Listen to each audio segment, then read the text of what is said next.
안녕하세요, 혜준입니다. 전국에 고루 분포되어 있는 서원들은 성리학과 관련된 문화적 전통을 보여준다는 점에서 아주 탁월한 가치를 지니고 있다. 여러분, 이 말은요, 한국서원의 세계문화유산 등재를 결정하면서 내린 평가예요.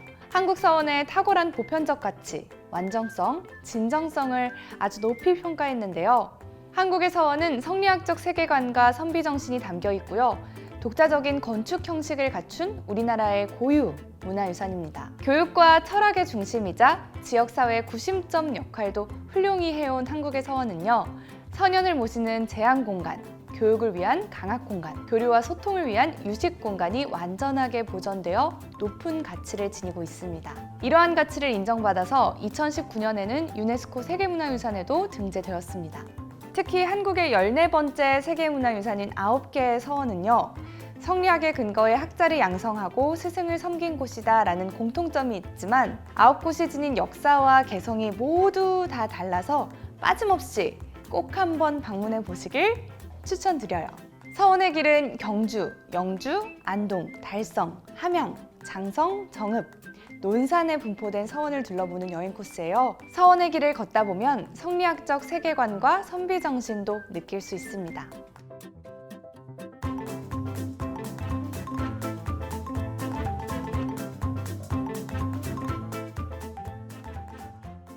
경주 옥산서원으로 가는 길에는 풀내음이 가득합니다. 녹음이 짙은 숲길을 따라가다 보면 어느새 서원의 정문에 도착하죠. 유학생들이 휴식을 취하던 무변루는 서원 건축에 누마루가 도입된 최초의 사례예요. 현존하는 서원 문고 중 가장 많은 책들을 보관하고 있는 곳인데요. 대표적인 보관 작품으로는 삼국사기가 있습니다. 영주 소수서원은 우리나라 최초의 서원이에요. 풍기군수로 부임한 주세붕이 1543년 성리학을 도입한 고려의 학자 안향을 배양하는 사당을 세우고요. 백운동 서원을 설립한 것이 시초입니다. 소소함 속에서 영주의 기품을 찾을 수 있는 공간으로 해질녘에 온다면 고요한 분위기를 진하게 느낄 수가 있죠. 안동 도산서원은 한국을 대표하는 서원 중 하나예요. 특히 빼어난 자연경관이 일품인데요. 주변 풍경이 너무나도 아름다워서 회화와 문학작품의 소재로도 많이 등장했습니다. 도산서원은 34살 때 과거에 합격한 이후로 4명의 임금을 섬겼던 퇴계이왕이 학문 연구와 후진 양성을 위해서 1561년에 지은 도산서당이 그 시초인데요. 훗날 이왕이 세상을 떠나자 그의 학덕을 추모하는 문인과 유생들이 서당이 있던 자리에 서원을 지었는데요. 그것이 바로 안동 도산서원입니다. 안동 병산서원 역시나 빼어난 풍경을 자랑합니다. 조선시대 학자 류성룡과 그의 아들 류진을 모신 곳이에요. 배치와 구성면에서 한국 서원의 전형을 잘 보여주는 곳입니다. 이름 그대로 빼어난 자연경관이 병풍을 둘러친 듯한 절경이 아주 예술이고요. 앞쪽으로는 낙동강과 백사장이 있고요. 주변은 산들이 둘러싸고 있어서 자연의 품속에서 공부에만 정진하기에 더할 나위 없이 좋은 서원입니다.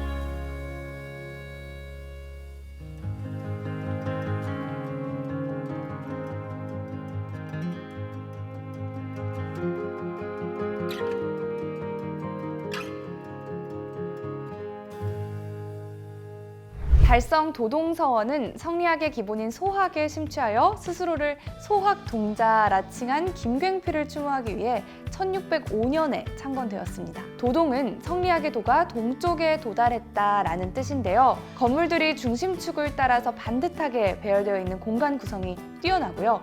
주요 건물과 담장의 완성도가 뛰어나다는 평가를 받습니다. 옥산서원, 소수서원, 도산서원, 병산서원과 함께 5대 서원으로 꼽히는 곳이에요. 함양 남계서원은 소수서원에 이어서 2번째로 세워진 서원인데요.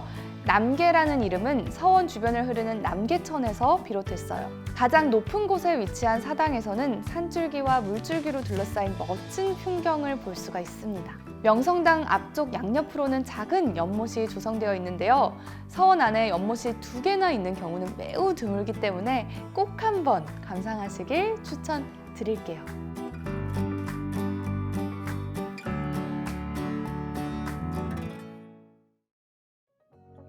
장성 피람서원은 조선 제12대 인종의 세자 시절 스승이었던 김인후의 학덕을 추모하기 위해서 1590년에 세운 서원이에요. 이곳에 피람서원 문적 모두가 유물로 지정되어 있는데요.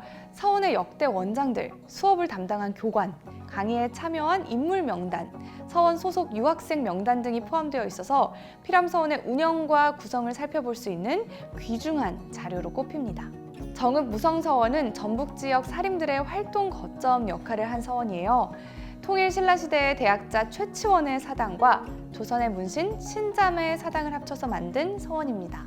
원래는 태산서원이라 이름이 붙여졌었지만 1696년 무성서원으로 사익을 받았습니다. 주요 건물인 명륜당과 사당을 제외한 나머지 건물들이 단 바깥쪽의 자리에서 분리된 느낌을 주는 것이 특징이에요. 또 이곳은 호남 최초의 항일 의병 활동이 일어난 역사의 현장이기도 합니다. 논산 도남서원은요, 율곡이의 사상과 학문을 이어받은 김장생의 덕을 기리기 위해 창건한 서원이에요. 넓은 평야를 가로질러 하천이 흐르고 뒤로는 고정산 줄기가 배산을 이루는데요. 이곳을 거닐면서 김장생과 그의 후손들이 이어가던 예학 정신을 새겨놓은 글자를 천천히 곱씹어 보는 것도 좋습니다.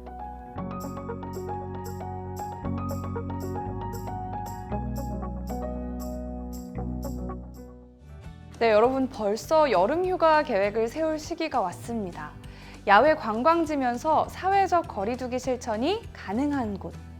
독특한 개성과 역사를 지닌 고유한 매력을 품은 서원을 주제로 문화유산과 첫 만남을 가질 수 있는 서원 여행을 떠나보는 건 어떨까요?